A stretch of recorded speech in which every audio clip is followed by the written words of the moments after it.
Hey, this is Friday, August 11th, the third day of school. We are going to get into more about how B points work, maybe our first assignment, and learning bits from there.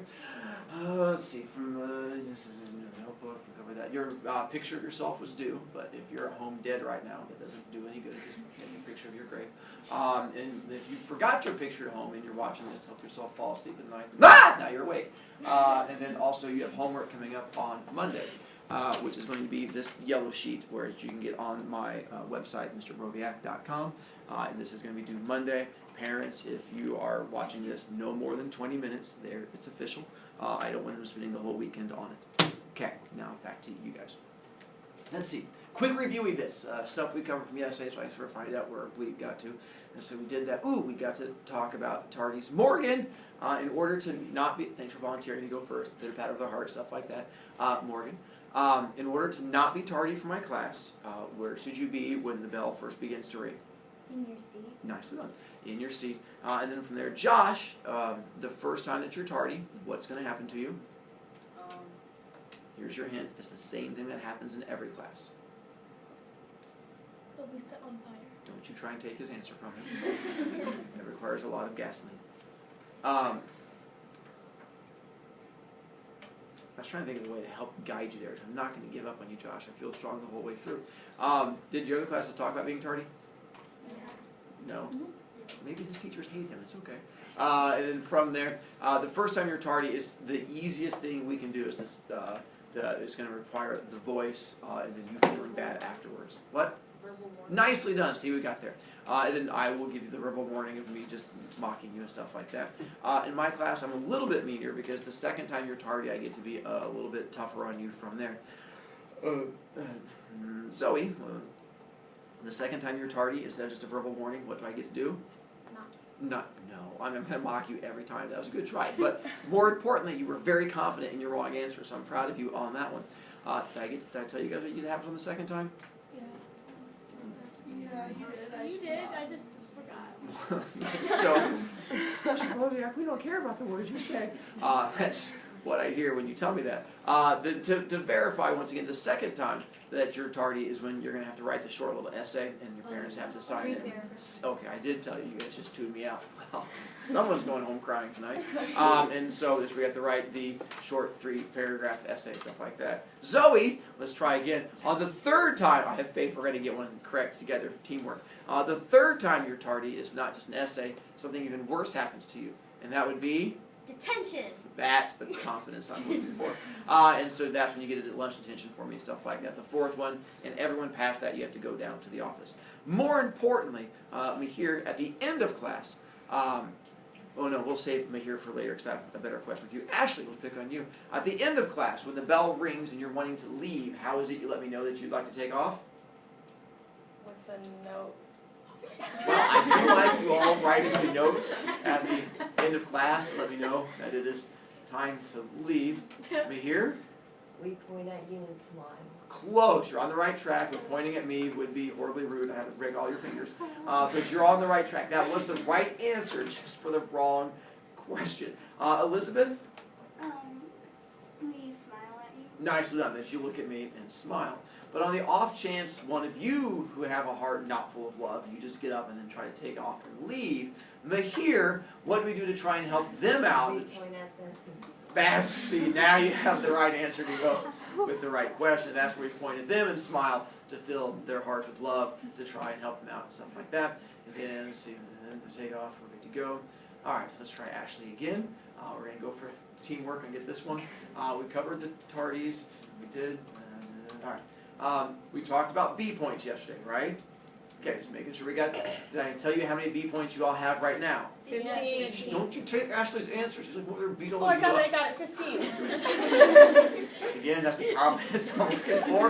Way to step in there. So 15 B points. So proud, heart going pitter-patter. And so you're starting off with 15 B points. Ava, let's go with anytime that people talk There's going to be two people who are going to get in trouble, the person talking and then the person listening. If, say, the person next to you is talking and you don't want to get in trouble, how do you prevent yourself from being lumped in with them? You put your hand in their Yeah, face. you can't put their hand in their face, because that's a little awkward. But yeah, you definitely put your hand in their face, and that's how I know. And once again, hand in their face, and then look at me with the puppy dog eyes. That's a very big part of it, because once again, you can't have your hand in the face and talk at the same time, because then you will get in trouble. So the two people talking, covered that. The board that is over yonder, you guys are not allowed to ride on it because you are not that special yet. Reagan, who is allowed to ride on my board over there? The 8th grade show, over 100. Nice enough. Now, the 8th graders without 100 B points still get to ride on it. They just get to ride on the little ones over there because they're just not as special. If you want to be special, then you have to finish with over 100, and then you get to ride over there in that big area. Hopefully not as large as Bicknell there because she thinks she's all that in a bag of chips. I'll yell at that child later. But you can still ride in that big area yonder. Let's see, from there, Olivia, I use my fat teacher cash to install a force field in my room because I just like to throw it around like that. Where have I installed a force field in my room? Around your desk and behind it. Nicely done. To prevent kids from getting into the stuff that is back there. So don't try it. If you do, once again, that's where I'm probably going to attack you, Student Revolution. If you are behind me, I will drop the first one. I'm still waiting. Student Revolution is coming. Let's see, it's there. We did that. Ooh. Zoe, we can throw things away in my room as long I randomly picked a kid. It could have been any child. We can throw things away in my room as long as they go. You can throw things in my room as long as they go where? In the trash can. Or and say it's not trash. Let's say hypothetically it was a piece of paper. Where would we put that item? In the paper bin. That's in the paper recycling bin over there. And along those same lines that we have, Riley, let's say someone's too lazy to walk all the way over to that side of the room, where would be my other paper bin and recycling? Or sorry, trash can and recycling bin. Where is it? Nice. I just make sure Zoe saw where that was. So we have the ones that are right over there. Well done. And so we covered the throw. Oh! Because of that, you can't throw things at other people, RJ. Because if you throw things at other people, it means you're bullying them. Because what are you calling them? Trash. And that's not very nice. You guys cannot attack other children in my room. Only I get to attack other children in my room. It was a class I took in college called throwing things. Oh, speaking, I told you I'm gonna throw things at you guys. And did I tell you guys that? Yeah. Yes. And that's awful because what am I gonna try and get you to do? Throw them back. And if you throw things back at me, what's gonna happen? It's gonna hit your face. Well, yes, it will hit me in the face. And then horrible, horrible things will happen to you because you've now just hit a teacher in the face with an object, and that is not in well for one of us. Let's see. So, don't throw at me. Maybe put it on there today. Don't throw at me. Let's see. Not having class materials. If you don't have stuff for class, is there someone outside? Yeah. Would you like to open it? Don't open it because you need to clap. I appreciate you trying to stick to the rules, me here. Well done. Are you looking for? Yes, I have this child. May I have him for a moment, You please? may. Thank Sebastian, you've been beckoned. I think your parents are going to beat you for not bringing in your picture. I wish you would. And his mom's here, so that might be true. You might get points. Yay! If you don't have class materials, like let's say your picture, one, your parents might show up to beat you at school. Or Sebastian. Along those same lines, if you need to go to your locker to go get these said materials, either spend B points, and I will charge you 3 points for not having it, or how could you go to your locker instead? Now this is open to the whole class. Oh, okay. I appreciate you guys being hesitant on that one. You can use your hall pass, and I'm happy either way, B points or hall pass, your choice. If it's not in your locker and you just don't have it, like let's say an iPad, in that case I would just charge you the 3 points because like it's at my house. That's a really long walk. So in that case you're just out of luck, and I get to charge you the points on that one. Not following class directions. Let's say you come in and there's directions up here and you just stare off into your happy place and don't follow those directions, then that's where I get to charge you points because now I've had to yell at you. Today, I tried to gently nudge you when I came in and tried to bump you in the right direction, like hint, hint, there's directions up there, so I wouldn't have to give you a hard time. Monday when you come back, I get to officially start charging you B points, which is awful because you've had 2 days to sleep and then come back and there'll be directions up there and you'll be like, I don't even like this guy. And you're going to try to go to your happy place, and then that's where I get to start charging points already on the first day of the fourth time. Let's see. Following class directions. Did I talk about homework with you guys yesterday? Not so much. All right. That's where I thought we stopped around this area. Homework for my class. Good news and bad news. One, good news. I'm not big on homework. It's not really what I do. I usually do 1 to 2 homework assignments a week. And my homework assignments will probably take you 20, 25 minutes, something like that. I have other ways of assessing you that does not use homework. I have ways of finding out how smart you are and how well you can work without having to do that. And so with my homework, that's the good news bits. The bad news bits is I still give homework, but my goal with homework is not to test your knowledge. My goal with homework is usually more to test your responsibility. It gives you a chance of how well can I give you something to do, have you go home and do this thing, and then be able to bring it back to me. So a lot of my homework is built more around that. Plus, for many of you, there's going to be options on the homework to get extra B points. And so you'll find out for many of you, the homework is your way of trying to get a whole bunch of extra B points. Because each time you can do extra options and it gives you a bunch of extra stuff from there. On the off chance that you don't do a homework assignment, one, y'all be fairly smart in this class, so I'm not too worried about it. But if you don't do a homework assignment, a couple things happen to you. One, every time you miss a homework assignment, it's going to cost you 3 B points. 2, if you don't do a homework assignment, the chair you're sitting in, you no longer get to use. Because the chair you're sitting in is for students. It's a picture! At the end of class, Sebastian, come over and show it to me, and I'll make sure to give you points. And you'll be good to go. You made it in time. Hopefully you high-fived him. He was like, yay, Mom! So you lose the right to have a chair. And so you have to stand during class. How long do you have to stand? Until you get the homework done. If it takes you a day, you stand all class period. If it takes you a week, you're special. But it's going to take you a whole week of you standing. And so eventually we'll get to torture you. When you turn it in, it also gets you a late grade. Because you're not as good as the kids who turned it in on time because they're better than you. So they get the better grade, and then you get a late grade, which drops you down to like a C or a D or something like that. And so you get the C. Yes, stand, late grade, and I end up making you do it anyway, because every kid turns in every assignment for me.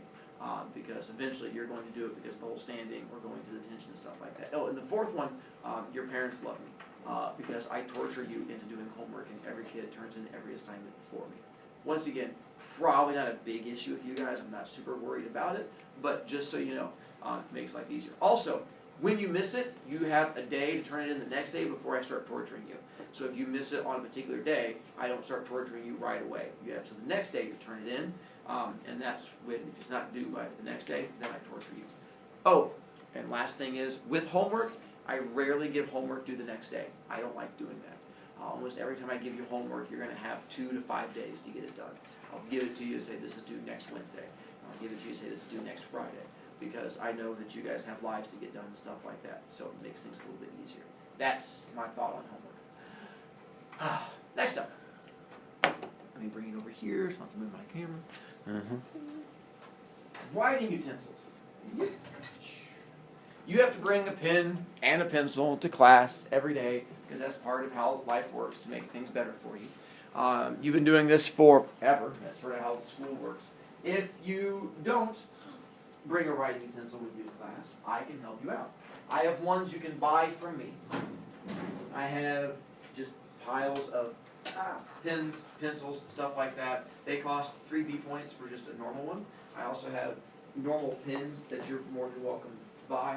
Cost you 3 B points. If you're more of a fancy person, you're more than welcome to buy like the clicky pens. And those cost you 5 B points because they're fancier. I also have clicky pencils.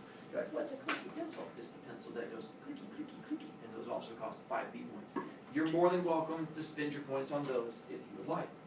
No problem with it. If you don't want to spend points to buy one, because you realize spending points can be scary, you're more than welcome to borrow one from me, because you're going to have a writing utensil one way or the other. When you borrow a writing utensil from me, you have to give me a shoe, because I want my writing utensils back. These are high quality ones designed by scientists. And so because of that, I want to make sure they get returned to me. So you bring me shoe, I give you writing utensil. At the end of class, you bring me writing utensil, I give shoe back to you. I have no desire to keep your stinky little foot device, so because of that, we exchange back. Now, to help you, I understand that for whatever reason, the writing utensils you've been using keep sliding through your hands. thanks for volunteering here for a moment, that for whatever reason, the smooth sides of it, every time you try to grab onto it, it just keeps sliding through, and you're like, that's why I can't bring it to class, I just can't hold on to it. So to help you out, I had my scientifically designed ones made, and these have ridges all over them to help them be held into your hands. Some people call them chewed, but that's disgusting. I call them pre-textured. And the way it works is with that texturing, it has little ridges into it, and that way it doesn't slide through your hands and makes things that much easier. So this is what you get to use anytime that you don't bring your own writing utensil. Mr. Brovicast, are those really chewed? Absolutely. That's disgusting. Absolutely. I don't want to use these. You shouldn't, because they're awful. If you don't want to use these, there's a very easy way to avoid that. It's called bring your own. If you can bring your own writing utensil, that's called being responsible. You don't have to worry about this. The problem is, a lot of kids are not good at that responsibility thing. So because of that, they have to always borrow mine. And you can't use a Kleenex to hold on to it because that defeats the purpose of the ridges going right against your skin so it doesn't slide out. You can't use your sleeve to hold on to it because that's ridiculous. The ridges have to go right there against your skin. That way they get right there against your fingers and it's all kinds of awesome. So that's what you get to use if you don't bring a writing utensil to my class.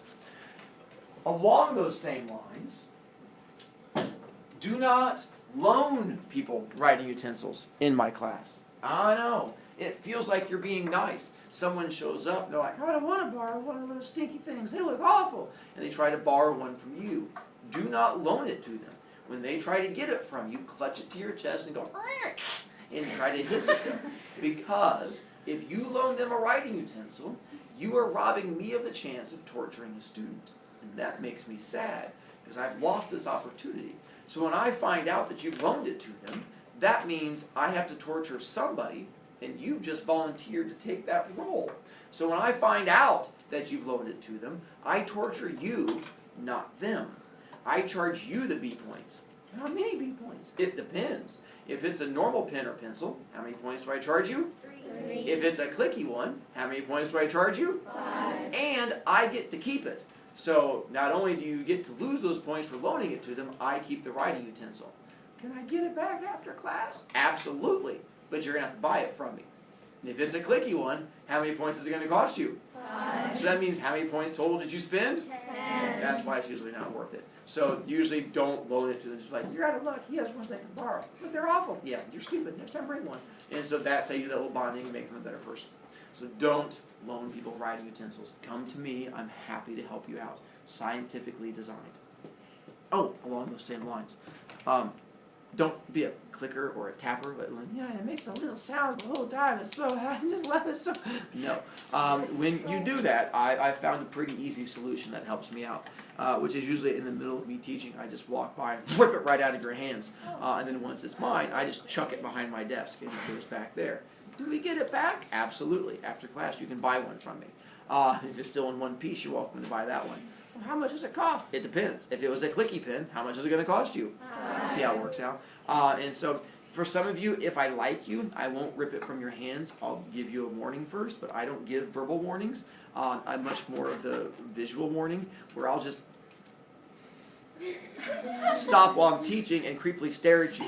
You're like, clicky, click. I feel cold. And usually you don't want me staring at you, and it just makes you feel dead on the inside. And you're like, you just take it. But we all do it, we have to. So don't click, it just drives me insane, because it's slightly on the distracting side.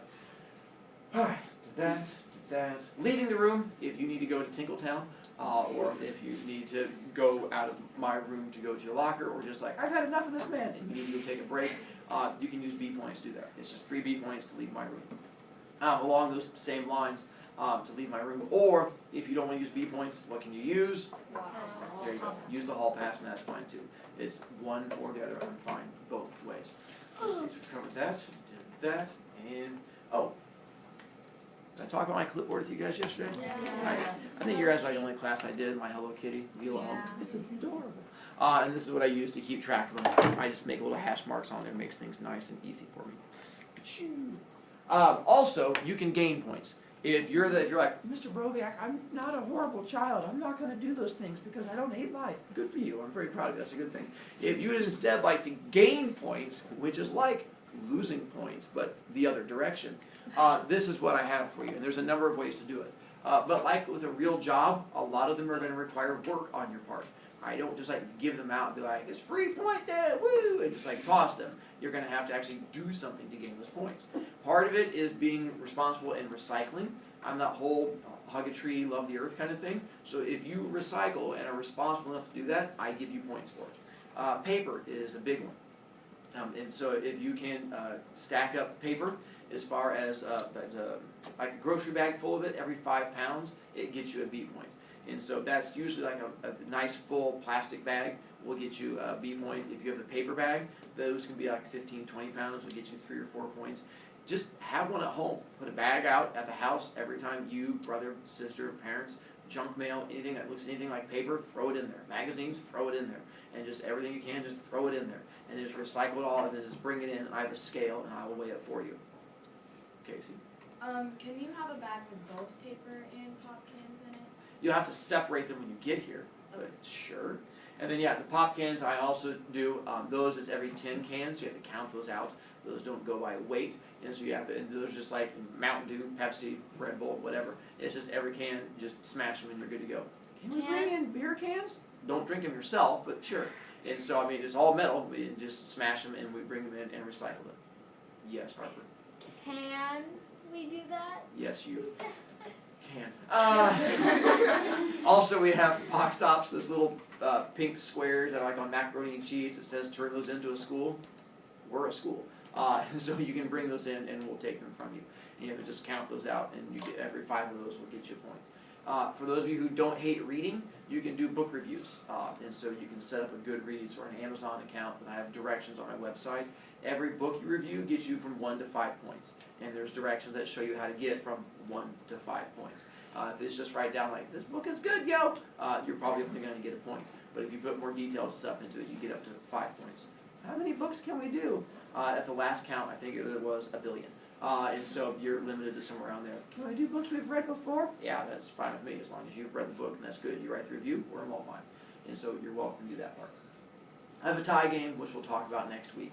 And that's a game that you can play every week that goes with the ties I wear. We have a homework every week and a quiz each week. If you do well on those and get an A on them, I give you B points, because that's your way of saying that you've paid attention. So you're like, Mr. Broviak, I got an A and I got an A. I'm like, oh, my little heart goes pitter-patter. I give you B points for that. That's my reward to you for paying attention to me. I also have extra homework options. When we get to our first official homework, you have multiple options you can do. You can choose which one works best for you. If you choose extra options, you get extra points. And so that's another way to get extra points from there. And then I pick a student of the week and a student of the month. Those are a little bit tougher, but if you get that, you get your picture out on that wall or in the hallway and on your locker. And there's nothing there now, it's a big blank wall. But then you also get your picture and you get B points to go along with it. Or there are slightly more painful ways to gain points. One is what's called a Simpson sheet. If you get down to single digits, meaning 9 on down, then you can do a Simpson sheet. Have you ever seen the TV show The Simpsons? It's where I got the idea from. At the beginning of the show, Bart is writing a sentence on the board a whole bunch of times. You do the same thing. It's a sentence that says, I'll be more responsible for my performance in school. You have to write that 50 times. It gets you 5 B points. It does nothing besides just torture you, but the torturing will get you points. You can choose to serve at attention. That gets you 15 points. But serving at attention for me, it causes pain. You have to write 2 essays. It's done during lunch. Your parents have to sign it, stuff like that. And you can't take it at attention unless you're down to single-digit points. But you can do that if you want to. And then returning an attention slip signed gets you points, but that's not really going to affect you guys so much. Those are the ways to gain points. These, probably much less painful. Well, some of you are going to be forced to choose these, because when you run out of points and you get down to below 5, once you go below 5 points, you lose the right to sit in your normal seat. And I remove you from that seat, and I put you over here in my slow kids section. My slow kids section has nothing to do with how smart you are in class. It's these 3 chairs facing the wall. You're slow because you can't figure out how life works, about how to turn things in and bring them to class. So I put you up here, right here next to me, so that every time you do something wrong, I can jab you in the ribs with my kid poking stick. And that way it sort of helps keeping you focused the entire time. If that doesn't work, then we move you to the next level, which is a detention. So once you get down to that, you move to 5 points, you move to there. If you keep losing points and you don't gain points, I go ahead and give you a detention. I also have what's called distance learning, which is in the hallway, which means I have the door that pops open and you just sit out there and you get to sit in the hallway and watch class. That way no one can see you, but you and I, we get to make eye contact, and that is it. Probably not going to be a big issue in this class, but I figured I'd throw it out there. And that's my slow kid section. But Mr. Broviak, what if I'm a good kid and I don't want to lose points because I want to be a good person? First off, go you. I'm proud of you. 2, I have rewards. As you gain points, good things happen to you. And so as it goes up, you don't spend points. This just automatically happens to you as long as you can maintain that number of points. As long as you keep 10 points in class, then you can move when we work on projects. As long as you keep 20 points in class, then you can sit on top of your desk during work time or when I'm reading to you and stuff like that. Why? I have no idea. Kids like sitting on desks. And it's like wee, little feet going back and forth. It makes them feel happy on the inside. At 30 points, you can bring in a pillow. Like a real pillow? Yeah, a real pillow. You can just bring it in and like sit on it, like poofy. And that's fine. You can lay your head on it if you want. And take a nap? Absolutely. Let's see what happens when you make that choice. Only happens a couple times. Never twice the same kid. And you can 40 points, you can sit on the ground when we have work time and stuff like that. 50 points is the one most kids go for because you get to choose your own seat in class. And the way it works is when you get to 50 points, you can pick where you sit. If some kid is sitting in the seat you want, you boot them out, as long as they have fewer points than you. Because you go, I have 50 points. You? No. I'm better than you. No, you're not. Actually, I am. And so you get to take their seat, and they have to move to your old seat. Can I go sit next to my friend? Yeah, that's why you do it. You go sit next to your friend. That's the whole point of it. Can I sit there and talk to my friend? If you're an idiot, absolutely. Because if you sit there and start talking, I move you right away. And so you like sit down, I'm going to start, whoop, now I'm moved again. And you just get moved, and then you get sort of banned from being within them. But as long as you can go and move next to your friend and not be annoying, absolutely fine with me. Is 50 points achievable? Yeah. Some of you will probably get 50 points here in the next 3, 4, 5 weeks, depending on how hard you work. All of you should probably be able to get to the 30, 40 point rank. Some of you in a year will get to that 50 to 75. We'll have a handful of you break 100. It just sort of depends on how well you commit to it. Going past 50 is going to require you to actually do something active to gain points. As long as you just don't get in trouble, you'll go up to the 30, 40 point range without too much issue. If you want to go beyond that, you're going to have to actively find a way to bring in extra points. And then beyond that, there's other things, but they're kind of rare. You have to actually get to that point before I start explaining things to you. Questions about all of those bits? Yeah, Zoe? So if you want one of these rewards, you don't have to, like, lose that many? Nope. You just have to maintain it? Yep. Okay. Yep, so if you get to 50 points every week, because I do it on Mondays, you can change seats every Monday if you want to, as long as you keep your 50. Leica? How do you know how many points you have? Good question. 2 parts. 1, you can always ask me after class. 2, I'll post it over here on the wall. Starting on Mondays, I post your grades. I mean, you guys technically can get it going through Skyward, but I know technology. I just post paper version. It's going to have your student ID, your current grade in class, and then your current B point total. But I only update it on Mondays. So if it's like Wednesday and you've been an idiot for 3 days and lost points, you can be like, I still have 30 points. I'm like, no, you're down to 20 because you made choice. And so you're going to have to actually figure it out from there. Or, once again, come talk to me after class. But as of right now, Ashley, how many points does everyone have? 15. Good job. Not nearly as excited as last time when you yelled at that. It sort of seemed we kept our enthusiasm. Alright, nicknames. I give kids nicknames. It's just the way my brain is wired. I have no idea why. I blame it on my parents. But there's a good chance some of you are going to have a name that you were not born with. A lot of my 8th graders, when they start signing up there, you're going to realize that their names don't sound like real names. It's because it's not. They're names that I give them. They might be a normal name, like Tommy or Susie, but oftentimes it's not. It's going to be Weasley or Fishy or Wiggles or something like that. How do you get a nickname? I have no idea. I just look at you and my brain gives you a new one. If you've had older siblings come through my class, there's every chance they might have had one. If I give you a nickname and you don't like it, let me know really quickly. Because if you wait a week, it's already locked into my brain and you're always going to be that. So if I start calling you Wiggles, and you're like, oh, I don't want to be Wiggles, tell me quickly. If not, you're always going to be Wiggles to me. Along those same lines, if I give you a nickname, it does not mean I like you. It just means that your parents named you wrong. If I don't give you a nickname, it doesn't mean I don't like you. Some of my favorite kids never got nicknames. I did not get to your notebook again. I apologize. I told you I like to talk. I did not get to your picture. We will get to both of those on Monday. Because we are now officially done with B points. I get to start being mean to you starting on Monday, which I am looking forward to.